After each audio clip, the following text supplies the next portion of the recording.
So, when you were back in Israel, what's the racial makeup of the people there? What does that mean? Racial makeup? Like, how diverse is it? How many different races of people are in Israel? There is 3. Jewish, Muslim. Well, actually, no. There's a little bit of everything in Israel. So, Religion or no, not religion, just race, like black, white, Arabic. I have friends from Colombia Mm-hmm. that grew up there. They were born in Colombia, grew up there. I have friends from Ethiopia, Africa. Israel is a little bit of everything. So are there black people there? Yeah. There's black people, we call them black Jews. That means like their great parents were from Africa and they were Jews, they were African Jews. And then, yes. That's interesting to me because there's a group of people here in the United States and they call themselves like the black Israelites, the black Hebrews or whatever. That's cool. And do they speak Hebrew? I'm not sure. Oh, okay.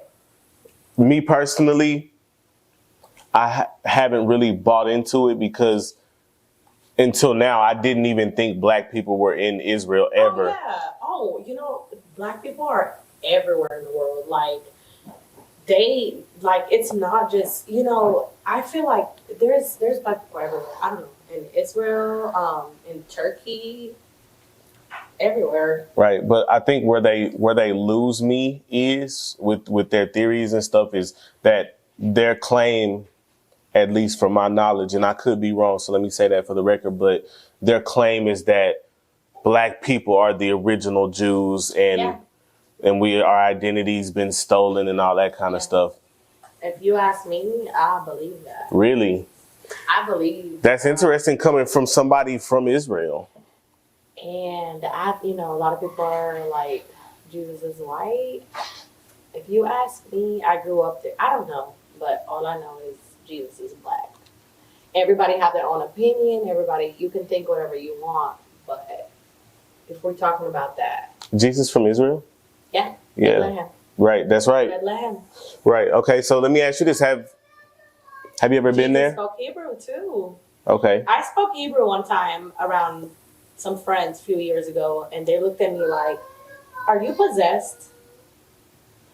No, I'm not. I'm speaking my language. I'm talking to my family. Like, I'm speaking Hebrew, and I just think it's so small-minded of you.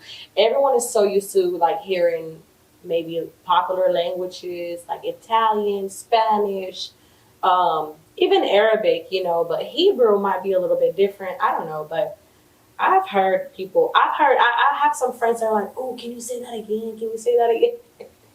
I think it's cool. It's cool if you can speak different languages. Of course. So, how many languages do you know? Just 2? I speak 3. 3. Hebrew, Arabic, and English.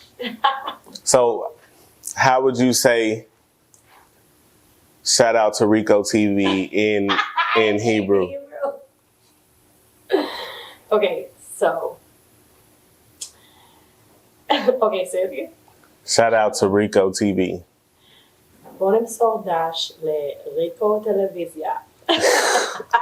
We say TV like television. Right. You know what? So, to me, for somebody who don't know that language, it kind of sounds similar to Spanish to me. Right, or French. Or French. I get that. French sounds similar to Spanish. That's right. So, Israel, Bethlehem is in Israel. Have you ever been there? Yeah, of course. What's it like out there? So if you're a Christian, you'll go to Bethlehem and they have the grave of Jesus, or where he woke up at, after the Bible stories. But Jerusalem is really cool too. There's a lot of history there and history of everything. Jews, Islam, all that. I like all religions. I like all. It's interesting. Right. I'm kind of like that too. I respect all people. I accept all people. Like, we all here under one God. Like, whatever. This is what you call him, what you call him, what you call him. Yeah, as long as you know there is a God. Or if you don't believe in God, that's your opinion. I'm not going to treat you anything. you're still good in my book. Facts. To each its own. I believe in God. Somebody had to make this shit. That's a fact. That's a fact. That's a fact.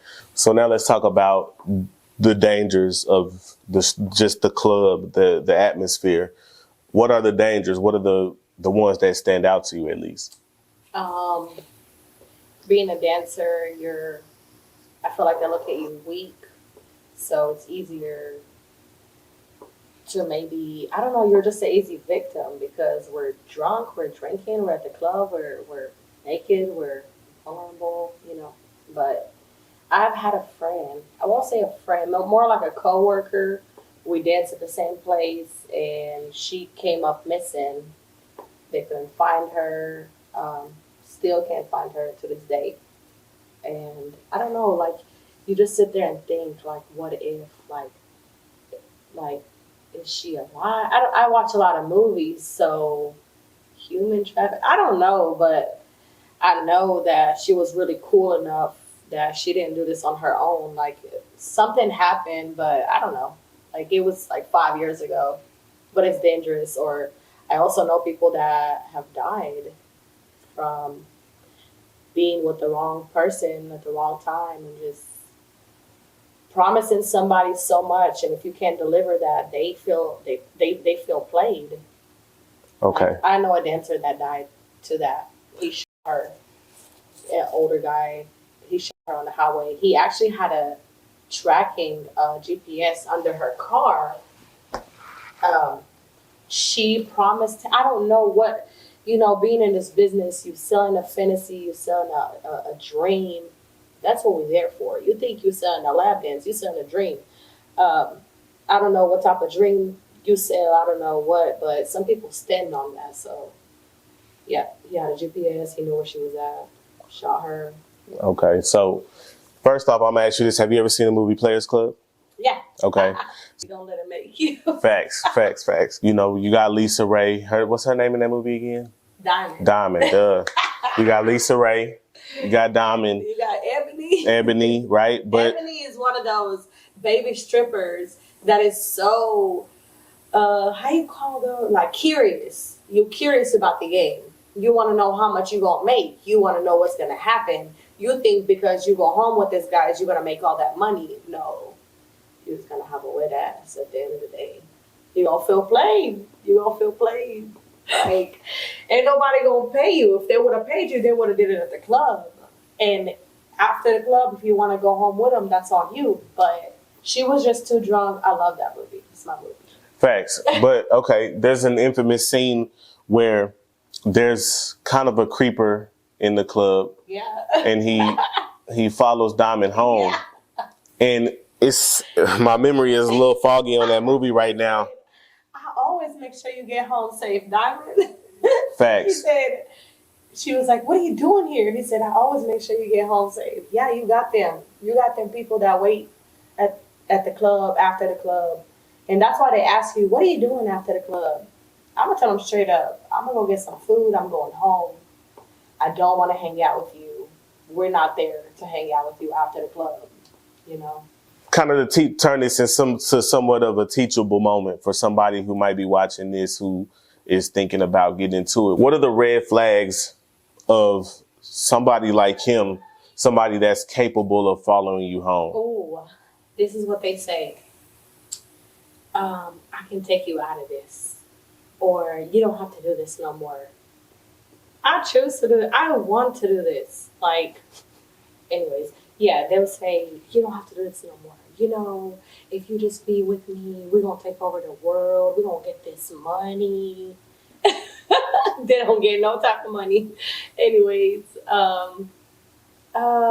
yeah, a lot of guys are like, where do you live at? What are you doing after this?